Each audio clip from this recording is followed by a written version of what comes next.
Get out of my house. You crazy. Jake's words echo in my mind as I sit on the curb, tears streaming down my face. I can still feel the sting of his hand shoving me to the floor, the coldness in his eyes as he threw me out like garbage. This is what my birthday has come to. My own son treating me like I'm nothing, like I haven't spent my entire life loving him, raising him, sacrificing for him.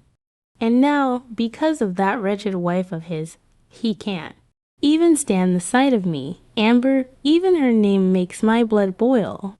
From the moment Jake brought her home, I knew she was trouble. The way she looked at me like I was just an obstacle in her path. The way she whispered in Jake's ear, turning him against me little by little. I warned him not to marry her, begged him to see through her manipulations, but he was blinded by lust, by the idea that she loved him unconditionally. The only thing that woman loves is herself. And now, because of her, I've lost everything. My son, my grandchildren, the family I've dedicated my life to, cast aside like yesterday's trash. As I sit there, wallowing, a car pulls up beside me. The window rolls down, revealing the concerned face of my best friend, Maggie. Damn, what happened? What are you doing out here? She asks, her voice laced with worrying. I can barely choke out the words, Jake ... He kicked me out, said I was crazy, and that it was his house now. Maggie's eyes widen in shock, then narrow in anger. He did what? On your birthday? Oh, honey, get in the car. You're coming home with me. I climb into the passenger seat, my body numb as Maggie drives. She keeps glancing over at me, her brow furrowed. This is unacceptable. Diane, Jake can't treat you like this. I shake my head sadly. What can I do? Mags. He's a grown man. He's made a choice. Maggie purses her lips, a determined glint in her eye. Maybe so, but that doesn't mean he gets to get away with it. You're his mother, for God's sake. It's time Jake and that wicked wife of his learned that there are consequences for their actions. I turn to her, confused. What are you saying? A slow smile spreads across Maggie's face. I'm saying, my dear, that it's time for a little revenge. And I know just the person to help us get it. As we speed into the night, I feel a flicker of something I haven't felt in a long time. Hope. Hope that maybe, just maybe, I can make Jake and Amber pay for the pain they've caused. That maybe karma will finally catch up to them. The day started off well enough. It was my birthday, and despite everything that had happened with Jake, I was determined to make the most of it. I spent the morning tidying up the house, putting up a few decorations, and preparing a special dinner. I even bought a cake from the bakery down the street, the one Jake always loved as a kid. Around noon, I called Jake, my heart fluttering with a mix of hope and apprehension. To my surprise, he actually answered, Hey, Mom, what's up? His tone was neutral, guarded. I took a deep breath. Well, I was wondering if you, Amber, and the kids would like to come over for dinner tonight. It's my birthday, and I thought it would be nice to spend some time together as a family. There was a long pause. I could hear muffled voices in the background, like he was discussing it with someone. Finally, he spoke. Yeah, okay, we can do that. What time? Relief washed over me. How about 6:30 p.m.? I'm making your favorite, lasagna. Sure, see you then. He hung up before I could say anything else. The rest of the day passed in a blur of preparation and anticipation. By the time 6:30 p.m. rolled around, everything was perfect. The lasagna was bubbling in the oven, the table was set, and the cake was proudly displayed on the counter. Right on time, the doorbell rang. I practically ran to answer it, a huge smile on my face. But the moment I opened the door, my heart sank. Jake stood there, a scowl etched on his features. Beside him was Amber, her lips curled into a sneer. The kids were nowhere to be seen. Where are the children? I asked, trying to keep my voice steady. Amber let out a harsh laugh. We decided it was best they didn't come. Wouldn't want them exposed to any more of your toxic influence. I felt like I'd been slapped. Toxic influence. What are you talking about? She stepped forward, jabbing a finger at me. Don't play dumb. Diane, we all know what a terrible mother you were. The way you turned Jake against his own father, the constant guilt tripping and manipulation. It's no wonder he wants nothing to do with you. Tears stung my eyes. I looked at Jake, silently pleading for him to defend me, but he just stood there, his arms crossed, saying nothing. That's not true, I managed to choke out. I've always loved and supported Jake. I would never do anything to hurt him. Amber's eyes flashed with malice. Drop the martyr act. You're nothing but a selfish, vindictive woman who can't accept the fact that Jake has moved on with his life, that he chose me over you. Something inside me snapped. Before I knew what I was doing, I lunged forward, ready to slap that smug look off her face. But Jake stepped between us, grabbing my wrist in a painful grip. Don't you dare touch my wife, he growled. You're pathetic. You know that. Coming up with this whole birthday charade, trying to worm your way back in. Well, it's not going to work. We're done with you. With that, he shoved me backwards, sending me stumbling. I caught myself on the door frame, tears now flowing freely down my cheeks. Jake, please, I whispered, I'm your mother. But he just shook his head, his eyes cold. Not anymore. Come on, Amber, let's go. I watched helplessly as they turned and walked away, slamming the door behind them.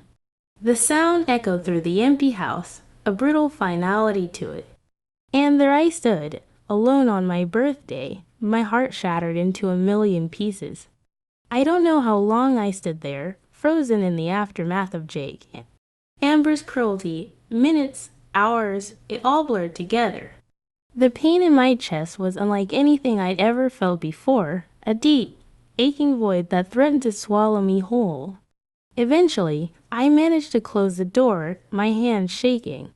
I stumbled to the couch, collapsing onto the cushions as sobs racked my body. How could he do this to me? My own son, treating me like I was nothing, like I hadn't spent my entire life loving and caring for him. The sound of my phone ringing jolted me out of my despair.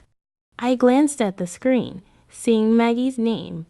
For a moment, I considered ignoring it, not wanting to burden her with my problems. But the thought of facing this alone was too much to bear. I answered, my voice thick with tears. Hello, Diane. What's wrong? Did something happen with Jake? The concern in her voice was my undoing. I broke down, the whole sorted. Story spilling out between gasps and sobs. Maggie listened patiently, offering words of comfort and support. That's it, she said firmly when I finished.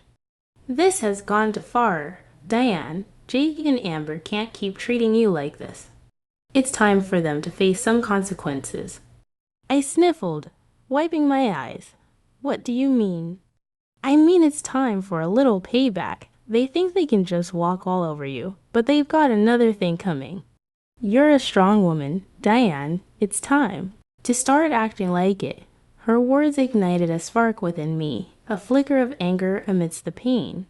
She was right. I couldn't just sit here and wallow. I needed to do something to take back control. Okay, I said, my voice steadier now. What did you have in mind? I could practically hear Maggie's grin through the phone. Meet me at the diner in an hour. I've got someone I want you to meet. Trust me, he's going to be a big help. An hour later, I was sitting across from Maggie in a booth at the local diner. She had a mischievous glint in her eye as she sipped her coffee. So, who is this Mr. Person? I asked, curiosity getting the better of me. As if on cue, the bell above the door jingled. Maggie waved at someone behind me. There he is now. I turned, my eyes widening as a tall, broad-shouldered man approached our table. He had a rugged, no-nonsense look about him, like someone who had seen his fair share of trouble. Diane, meet my brother, Carlos, Maggie said, gesturing for him to sit. Carlos nodded at me, his gaze assessing. Maggie filled me in on your situation. I'm sorry to hear about what your son and his wife. Nervousness. Do you think it will work? Only one way to find out, Carlos replied. But trust me, with the dirt we have on her, she'd be crazy not to comply. I hung up, my mind racing. Would Amber really cave? Would she really force Jake to apologize, to make things right? A part of me dared to hope, even as another part whispered that it was too good to be true. Hours passed with no word. I paced my living room, jumping at every sound, convinced it was the doorbell or the phone. But as evening fell, there was still nothing. Just as I was about to give up and go to bed, there was a pounding at the door. My heart in my throat. I opened it to find Jake standing there, his face a mask of fury. What the hell did you do? He snarled, pushing past me into the house. I stumbled back, caught off guard. What are you talking about? He whirled on me, his eyes blazing. Don't play dumb. Amber told me everything about the private investigator, about you digging up her past. What? You thought you could blackmail her into making me forgive you? I stood my ground, lifting my chin. I didn't blackmail anyone. I simply let her know that her actions have consequences, that she can't just destroy my life and get away with it. Jake let out a harsh laugh. Destroy your life? Are you serious right now? You're the one who's trying to destroy our marriage, our family, first with your constant guilt-tripping and manipulation, and now this. Anger surged through me, hot and bright.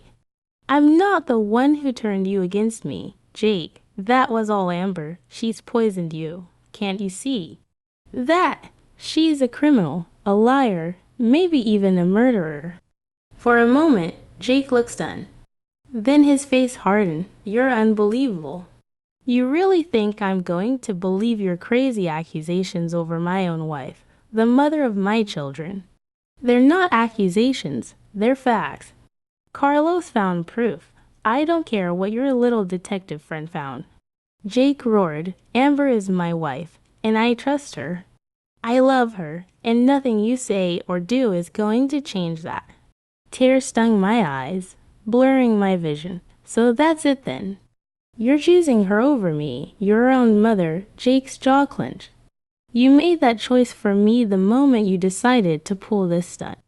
I'm done with you, Mom. Done with your lies, your schemes, all of it. He turned to leave, and panic seized me. I couldn't lose him. Not like this. Jake, please. But he was already gone, slamming the door behind him with a finality that shook me to my core. I sank to the floor, sobs tearing from my throat. It wasn't supposed to happen this way. The truth was supposed to set me free, to bring Jake back to me. Instead, it had only driven him further away. Through my tears, I heard my phone ringing.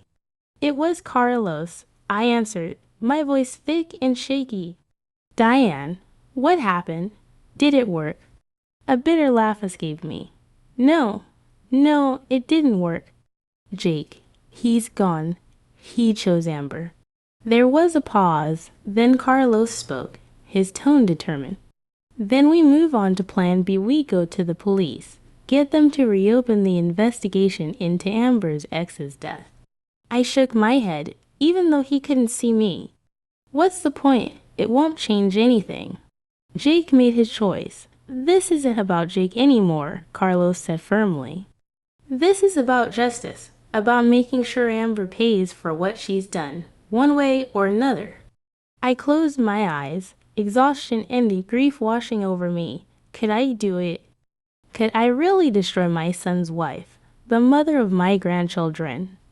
But then I remembered the look in Jake's eyes, the venom in his voice, the way Amber had smirked, so smug and self-satisfied. They had brought this on themselves, and now they would face the consequences. Okay, I whispered, a new resolve hardening in my chest. Let's do it. Let's make her pay. The next few days were a blur of activity. Carlos and I gathered all the evidence he had collected, organizing it into a neat package to present to the police. Maggie was a constant presence, offering support and encouragement when my resolve wavered. Finally, the day arrived. We walked into the police station, heads held high, ready to blow the lid off Amber's sordid past. The detective listened intently as we laid out our case, his brow furrowing as he examined the documents and photographs. When we finished, he sat back, a grim expression on his face. "This is serious stuff," he said, tapping the file. "If what you're saying is true, we have grounds to reopen the investigation into Miss Wilson's ex-boyfriend's death." I felt a surge of vindication. "It is true, every word of it," I affirmed. The detective nodded. "All right then, leave this with me. I'll get the ball rolling." We left the station, a sense of anticipation thrumming through me. It was really happening. Amber was finally going to face the music. Days later, I received a call from Carlos. "Turn on the news," he said, a note of triumph in his voice. I did as he said, my heart pounding as the anchor's face filled the screen. "Breaking news," she announced, her expression grave. "Local woman Amber Wilson has been arrested in connection with the previously unsolved death of her ex-boyfriend, Mark Thompson. New evidence has come to light, prompting police to reopen the investigation." I watched, transfixed, as they showed footage of Amber being led out of her and Jake's house in handcuffs, her face a mask of shock and anger. Jake followed behind, looking stunned and lost. A fierce satisfaction burned in my chest. She was finally getting what she deserved, but my joy was short-lived. The news report went on to describe how Jake had to use their savings to post Amber's bail and hire a lawyer. It was a financial blow, one that would undoubtedly put a strain on their marriage. I should have felt guilty, knowing that I had played a part in their hardship. All I could think was that it served them right. They had brought this on themselves with their cruelty and deceit. Over the next few weeks, I watched from afar as the drama unfolded. Amber's arrest had made headlines, and the court of public opinion was merciless. Speculation ran rampant about her involvement in her ex's death, about what other secrets she might be hiding. Jake put on a brave face, standing by his wife in public, but I could see the toll it was taking. He looked haggard, worn down by the constant scrutiny and whispers. A part of me yearned to reach out, to offer comfort and support, but I hardened my heart, reminding myself of the way he had cast me aside, the vicious words he had hurled at me. He had made his bed, and now he would lie in it. One afternoon, as I was returning from the grocery store, I spotted a familiar figure on my doorstep. It was Jake, his shoulders slumped, his eyes red-rimmed. For a moment, I considered ignoring him, pretending I wasn't home, but curiosity got the better of me. "What do you want?" I asked coldly as I approached, my arms laden with bags. Jake looked up, his expression a mix of exhaustion and desperation. "Mom, I need your help." I raised an eyebrow. "Oh, now you need my help.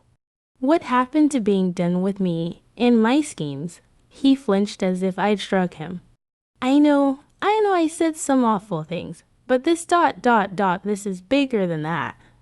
Amber's in real trouble. Mom, the evidence against her, it's bad." A flicker of unease passed through me. "What are you saying?" Jake's voice broke. "I'm saying I don't know what to do. The lawyer fees alone are bankrupting us, and if Amber goes to prison, I can't raise the kids on my own. I need you. Mom, please." I stared at him, torn between the urge to comfort and the desire to lash out. He looked so broken, so defeated, but then I remembered the pain he had caused, the way he had abandoned me. I straightened my spine, my voice like ice. "You should have thought of that before you turned your back on me." "I'm sorry, Jake, but you're on your own." With that, I brushed past him, ignoring his pleas and apologies. He had made a choice. Now he would live with the consequences. A few days after Jake's desperate visit, I received an unexpected call. It was Amber's mother, her voice tight but barely contained anger. "Diane, I know we've had our differences, but I need to ask a favor," she said, the words seeming to pain her. I felt a flicker of surprise. What kind of favor? "It's the kids. With everything going on with Amber's case, Jake's struggling to keep up. He needs a break. I was hoping ... I was hoping you could take the children for the weekend." I hesitated, torn. On one hand, the thought of spending time with my grandchildren filled me with longing. It had been so long since I had seen them. But on the other, the idea of doing anything to help Jake and Amber, after everything they'd done, filled me with resentment. Thanks for listening.